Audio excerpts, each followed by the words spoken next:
Hi, Stan here. So God Wars Dungeon 2 is being released tomorrow. Pretty excited about that. I plan on getting stuck into the Zamorak Twin Furies, then perhaps moving on to the Zaros boss, Vindicta. Following my PVM Auras guide the other day, I want to follow that up with this short guide on PVM invention perks. These are just some ideas and thoughts behind what are the best perks to use in certain situations. Keep in mind that where possible, it is recommended that you get the highest rank in all perks to add to your gear. I will suggest some component combinations where I feel the prices are relatively stable, but at this stage, most of it is subject to change. It is worth noting that if you are disassembling your gear at level 10, then you will be guaranteed all the perks back, meaning you only need to make one set of gizmos which will last you for the rest of your training. This is just a side note before we begin. If you are still training invention like myself, you will want to have perks that boost the experience gains on your gear. The number one priority perk to have is the Enlighten perk on all of your gear. The Enlighten perk gives 3% extra item experience per rank, up to 9%, which is a noticeable difference in the leveling of your gear. If you are mainly going to train invention by doing Slayer, Genocidal is a good choice for a little extra damage whilst training. Depending on how far into the task you are, it allows you to deal up to 7% more damage with your weapon. You may want to have a slot open to replace with a task-specific perk, but that will prove troublesome in the long run, so just stick to the Genocidal perk. If however you are just camping a certain monster to train, such as using the cannon method at Aerits on Mazcab, or killing Muzpers with Mage or God Wars Dungeon, then you should go for the Biting perk, which increases critical hit chance by 2% per rank, up to 6%. As a little off-topic side note, I really like the Scavenging perk, which has a chance of giving you components when monsters are killed. I have received quite a few rare components this way, absolutely love it.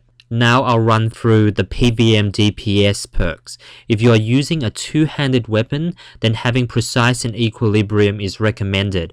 Priority should be given to Precise over Equilibrium. The Precise perk itself increases the minimum hit of an ability by a percentage of its max hit and comes in 5 tiers. The Equilibrium perk, on the other hand, increases minimum hit but also lowers maximum hit. When these two perks are combined, you essentially increase your minimum damage and only slightly decrease your maximum damage, which means greater damage in the long run. If you are using dual wield, then Precise should go on the main hand and Equilibrium on the offhand. This is because you may switch to a shield. If you have a shield, you should perk it up with the Mobile perk. This perk reduces the cooldowns of Surge, Escape, and Barge at the cost of no adrenaline gain. This perk comes in handy at certain places like the tunnels in Rise of the Six and Path 3 Phase 2 of Varaxor, otherwise known as the Darkness Phase, or stalling between phases at Virago.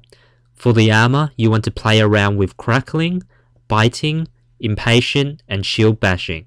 The Crackling perk occasionally zaps the enemy for 50% weapon damage per rank in PVM and up to 150% at rank 3. At this stage, the damage done is magic regardless of the weapon's combat style. I believe they are looking to change this at some point in the future. It usually takes around 1 minute of combat to activate.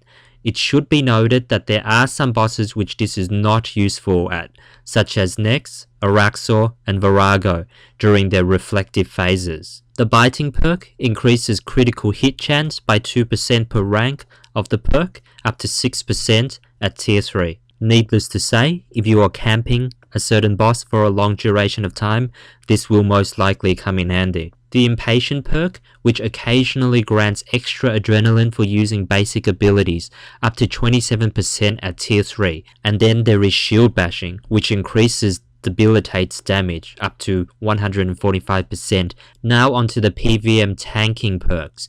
If you are using dual wield, then you should have Crackling as it is independent of your damage output by abilities, similar to the Steel Titan. So in places where you wouldn't focus as much on DPS rotations as a tank, you should put it on. If you have a shield, I would recommend having the turtling perk, which increases the barricade's ability duration and cooldown by 10% per rank. For the armor, you want to have a combination of impatient, bulwark, devoted, absorbative, and lucky. The devoted perk has a chance each hit of replicating the devotion ability for 3 seconds. This effect does not put the ability itself on cooldown, up to 9% at tier 3. The absorbative perk provides a 1% damage reduction per rank. The lucky perk, which has a 0.5% chance per rank when hit that the damage dealt to you will be reduced to 1, up to 2.5% at tier 5. The bulwark perk, which lengthens the duration of debilitate but removes the ability's damage, upwards of about 16 seconds increase at tier 3. This perk, when used in conjunction with the impatient perk, is quite good for tanking. It is also good in places like Virago bomb tanking, where the adrenaline isn't always a struggle, but having debilitate active for 1 extra blue may be helpful. I also hear that the Runescape boss has a poison effect, which means that Venom Blood perk, which prevents regular poison damage, will be useful. The perk can however be applied to own the armor. Alrighty guys, I hope you found this guide useful, and hopefully I have been able to convince you enough to give these perks a shot. Until next time, see ya!